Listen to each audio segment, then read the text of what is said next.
Ya. melanjutkan masalah kencing onta. Ya silakan. Heeh. Silakan. Konsepnya tersebut. Kemudian saya ingin membandingkan dengan kitab Anda. Oke? Boleh. Gimana Silakan. penjelasan Markus 16 ayat 18? Markus 16 ayat 18. Saya buka dulu ya. Coba dijelaskan secara terperinci. Gimana sih? Oke. Kita buka Markus 16. Markus 16. Ya. Oke, Markus 16 ayat yang keberapa? 18. 18. Baik.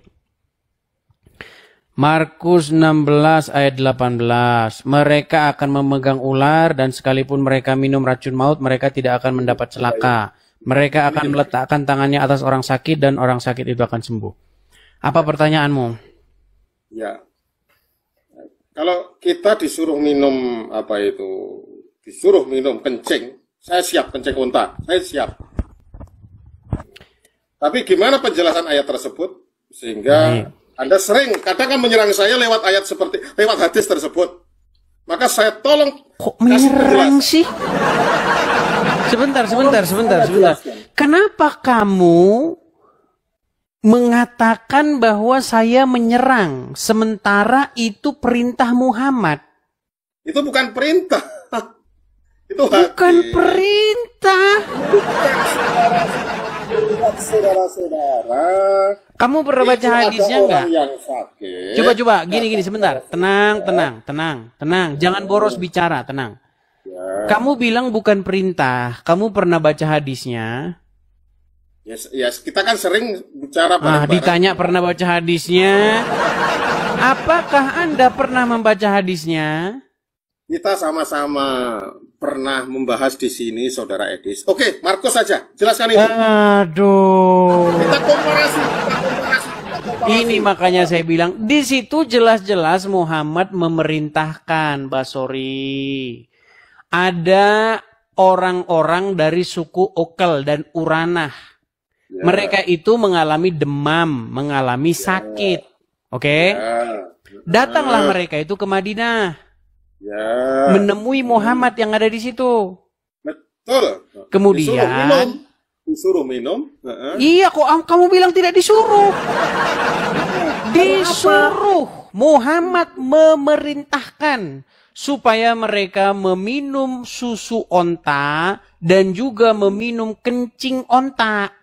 Ya. Nah, lalu dari mana kamu katakan tidak disuruh?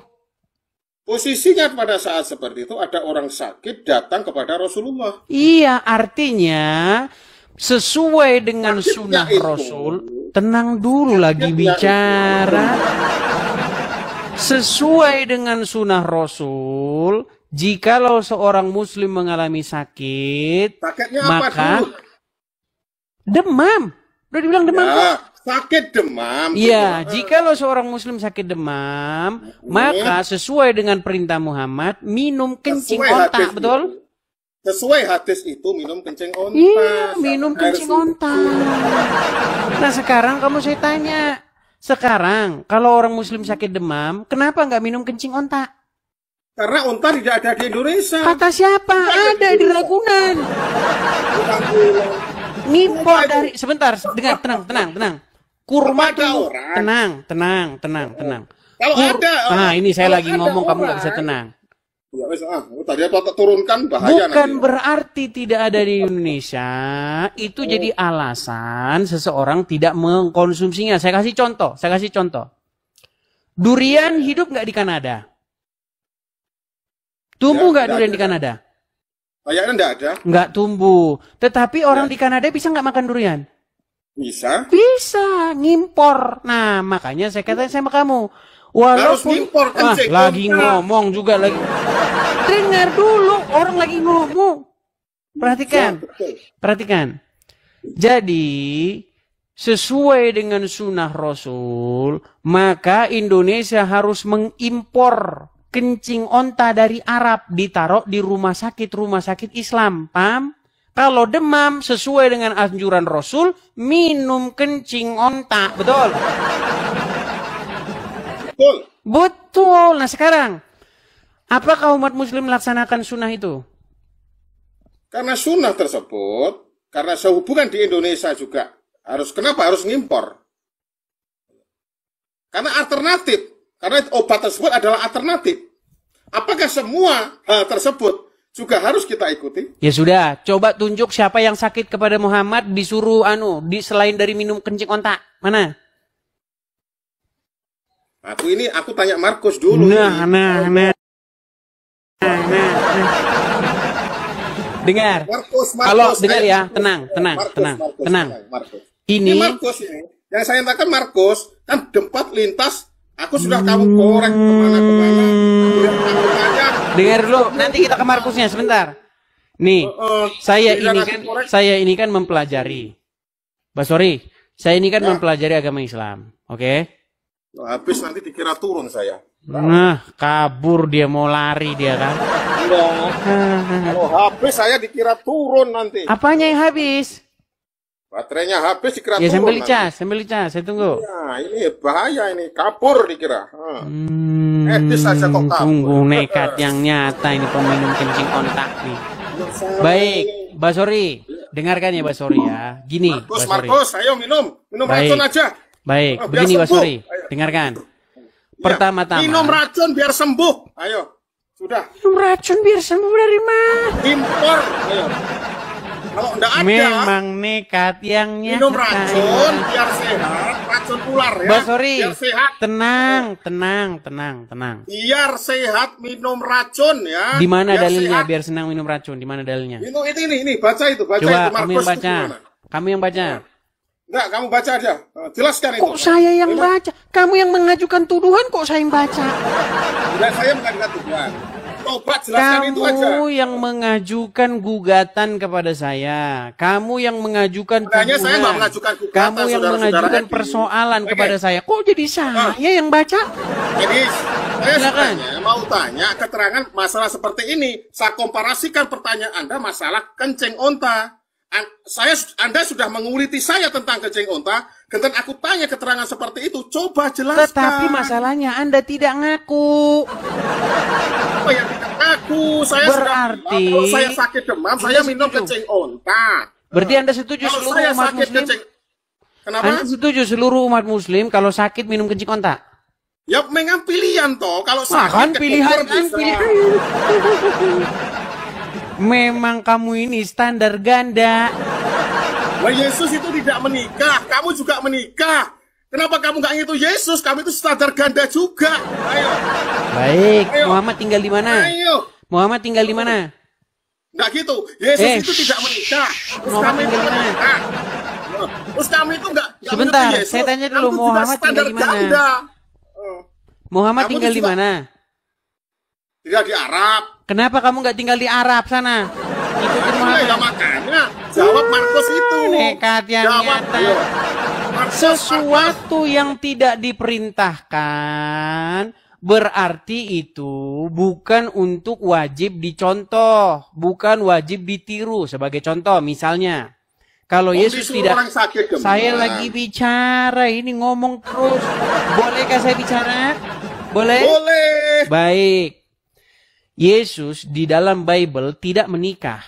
Apakah Yesus pernah mengatakan, kamu wajib tidak menikah? Ada nggak dia ngomong gitu?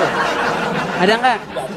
Enggak. Sekarang saya tanya, Muhammad di dalam hadis pernah nggak ngomong minum kencing onta kepada orang yang sakit? Diperintahkan? Pernah. Ada. Nah berarti bertolak dari hadis itu, kalau Muslim sakit, maka sesuai dengan sunnah Rasul, maka di rumah sakit Islam disediakanlah kencing onta sebagai obat sesuai dengan sunnah Rasul. Betul? Wah, seharusnya demikian. Iya. Dan di rumah sakit harus disediakan bekam, betul nggak? Bekam, tahu bekam? Ya, tahu. Iya, karena itu obat sesuai dengan Muhammad. Jadi kalau berobat ala Islam itu adalah minum kencing onta plus bekam. Itu makanya saya bilang umat Islam zaman sekarang itu munafik, mereka mengikuti tradisi atau kebiasaan-kebiasaan umat kafir. Contoh, kalau orang kafir sakit, ini tidak jelaskan Markus ini. Aduh. Ini penutup nih, Markus. penutup. Ini penutup. Habis ini ke Markus. Penutup nih. Markus, ayo Markus. Kalau orang kafir sakit, Waduh, 1% di 1%. mereka minum. Alasan saja kamu ini. Markus, ayo cepat Markus. Sungguh Aduh, nekatnya. 1% ini. Markus. Habis nanti saya. Intinya yang saya bilang sama kamu, Basori. Markus. Barang siapa yang menyerupai suatu kaum, maka dia termasuk golongan dari kaum tersebut, betul? Sudah Markus, kemana-mana tuh. Ngomong dari minum ke mana. Ini kita mau menutup ini. Kalau mau orang 1%, kafir masalahnya sakit, 1%. mereka minum obat-obatan, betul? Iya, masalahnya Nah, 1%. sekarang Muslim kalau sakit ikut-ikutan minum obat-obatan nggak? Ya, sudah. Iya, itu berarti kafir, umat sudah. Muslim telah ikut kebiasaan orang kafir, betul? Markus. Iya. Markus. Barang siapa yang menyerupai suatu kaum, maka dia termasuk golongan kaum tersebut, betul? Ada memang spekulasi seperti itu, tapi Markusnya belum dijawab. Makanya kalian termasuk golongan-golongan yang menyerupai kaum orang lain, betul? Geleng-geleng kepala dia berat. Nggak bisa dijawab nih dia teman-teman, berat. Enggak bisa jawab. Kan harus komparasi. Oke, silakan. Kita ke Markus. Apa argumenmu? Silakan. Oke, gitu. Aku nggak debat, cuma gimana sih gitu loh. Ya, silakan. Apa pertanyaanmu seputar Markus? Silakan. Ya, monggo tadi gimana itu? Penjelasannya gimana? Penjelasannya. Ini mengenai tanda-tanda bagi orang-orang yang percaya. Nih, saya bacakan saja. Ini ayatnya sudah jelas, ya. Kita mulai dari 16-nya ya. Ya. Siapa yang percaya dan dibaptis akan diselamatkan, tetapi siapa yang tidak percaya akan dihukum. Ya. Tanda-tanda ini akan menyertai orang-orang yang percaya. Ya, mereka akan mengusir setan-setan demi namaku. Ya. Mereka akan berbicara dalam bahasa-bahasa yang baru bagi mereka. Mereka akan memegang ular dan sekalipun mereka meminum racun maut, mereka tidak akan mendapat celaka. Mereka akan meletakkan tangannya atas orang-orang sakit dan orang itu akan sembuh. Ya. Sesudah Tuhan Yesus berbicara demikian kepada mereka, terangkatlah ia ke surga lalu duduk di sebelah kanan Allah. Mereka pun pergilah memberitakan Injil ke seluruh penjuru. Dan Tuhan turut bekerja meneguhkan firman itu dengan tanda-tanda yang menyertainya. Apa di situ? Di situ nggak ada hubungannya. Kalau sakit minum megang ular, nggak ada. Bu, itu tidak sebanding dengan apa yang kita bicarakan. Kalau tempatmu, kalau sakit minum kencing onta. Nah, gitu. Jadi orang yang percaya tadi, orang yang percaya kalau minum racun itu tidak akan apa? Mendapat celaka. Mendapat celaka atau mati, istilahnya seperti itu. Anda percaya nggak? Apanya? Itu orang yang percaya itu gimana? Iya, percaya. Anda percaya? Berarti kalau Anda minum racun maut, seharusnya tidak mati. Tidak mendapat celaka, betul. Itu gimana menjawabnya itu? Menjawabnya ya itu sesuai dengan yang ada di situ. Nggak usah minum. Nggak usah minum maksudnya? Menjawabnya nggak usah minum racun, jadi hidup, nggak celaka. Ya kan? Sungguh nekat yang nyata. Maksudnya gimana sih? Saya nggak ngerti. Orang yang percaya, katanya kalau minum racun, dia itu tidak akan mendapat celaka. Betul. Iya toh. Terus Anda itu termasuk orang yang percaya. Saya termasuk orang yang percaya. Terus? Jawab enggak? Termasuk orang yang percaya. Terus? Kalau Anda orang yang percaya, coba minum racun. Apakah Anda mendapat celaka atau enggak? Gitu loh. Apakah mendapat celaka atau tidak? Baik. Saya jawab ya. Baik, saya jawab. Gitu. Baik, saya jawab. Gitu. Jadi, pertama-tama ya, di sini kita harus memahami ayat ini sesuai dengan bahasa atau gaya bahasa di dalam Injil. Jadi, apakah yang dimaksud meminum racun maut itu adalah racun maut yang seperti yang kita pahami, racun tiodan begitu, ataukah yang kita maksud di situ adalah kita sengaja atau orang lain? Nah, saya kasih contohnya misalnya. Dengan ular toh. Ada hubungannya dengan ular. Saya kasih contohnya. Enggak.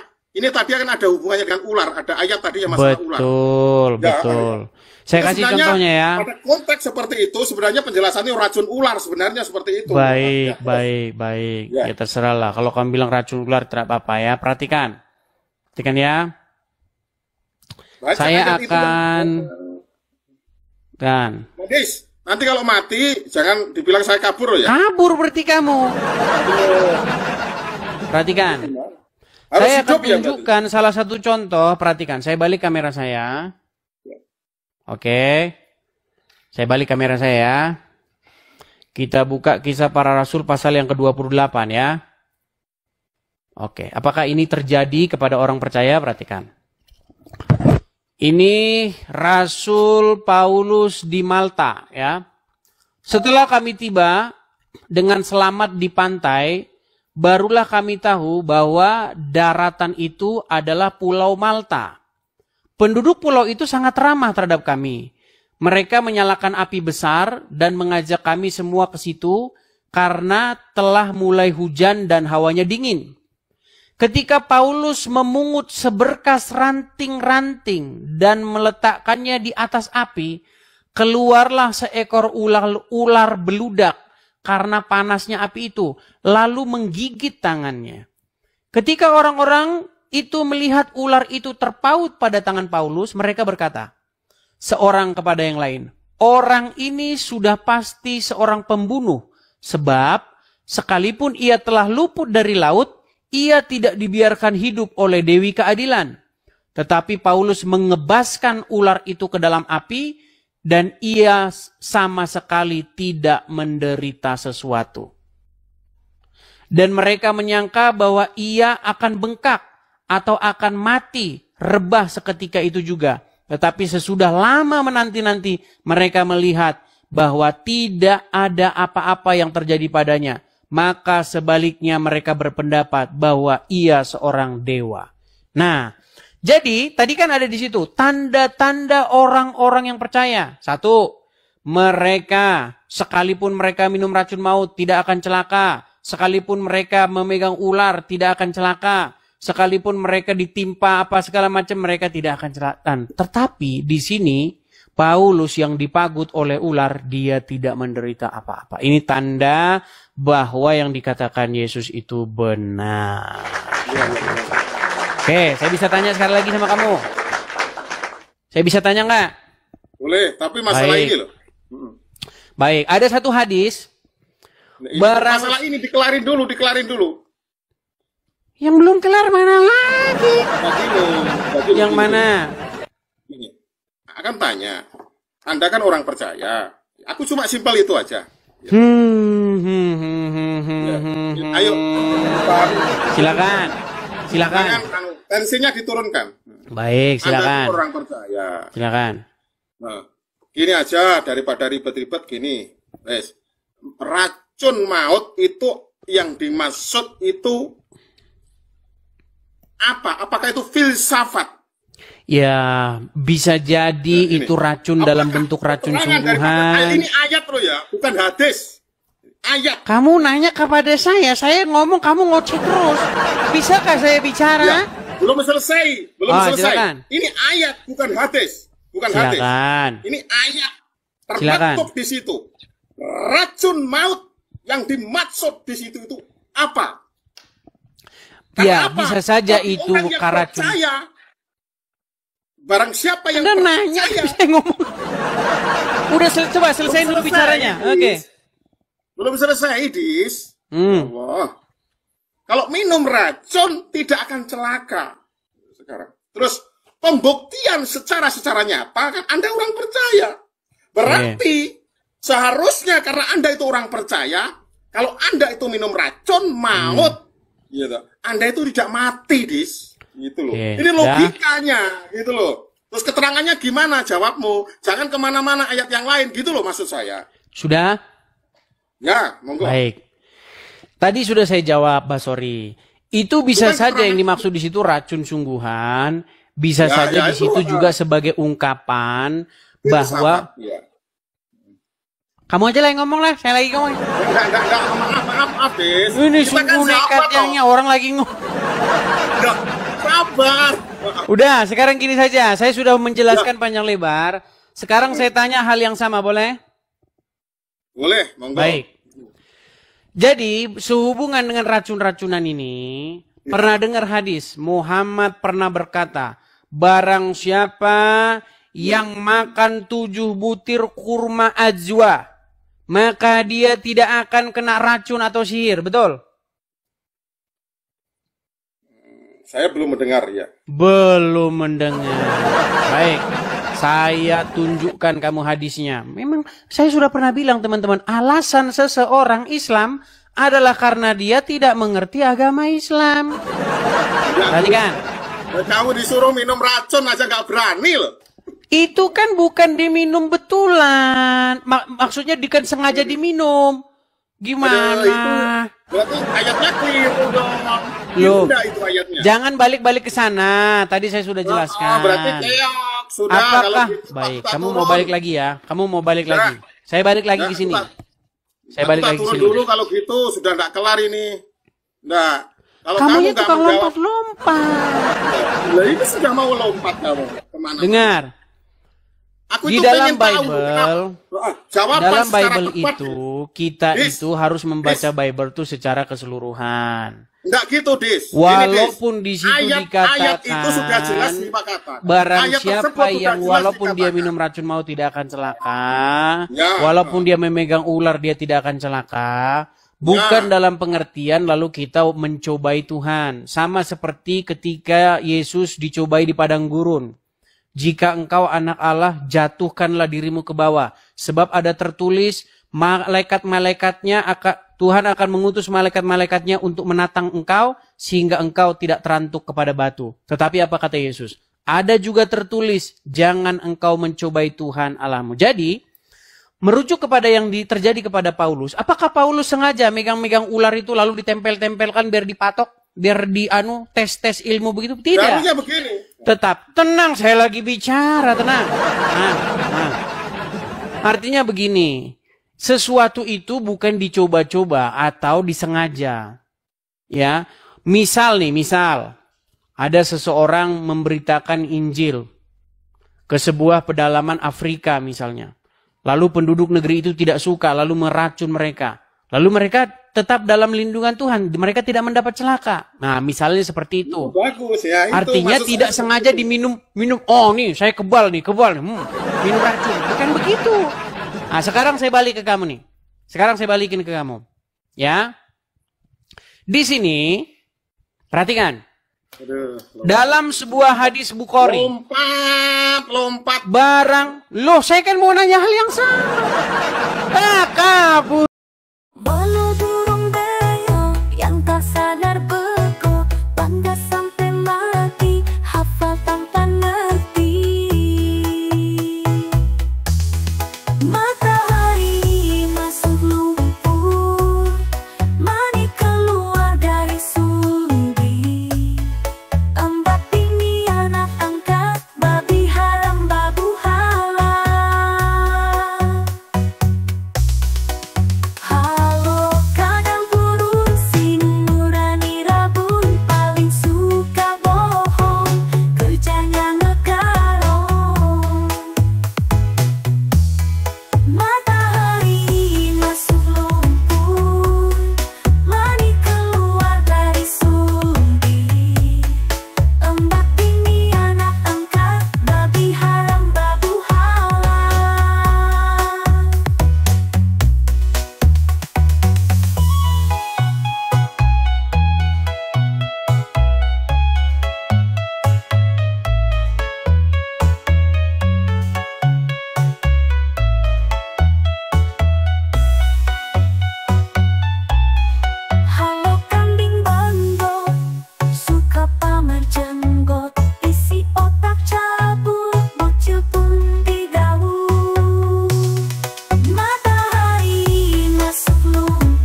Empat bini anak angkat, babi haram babu halal.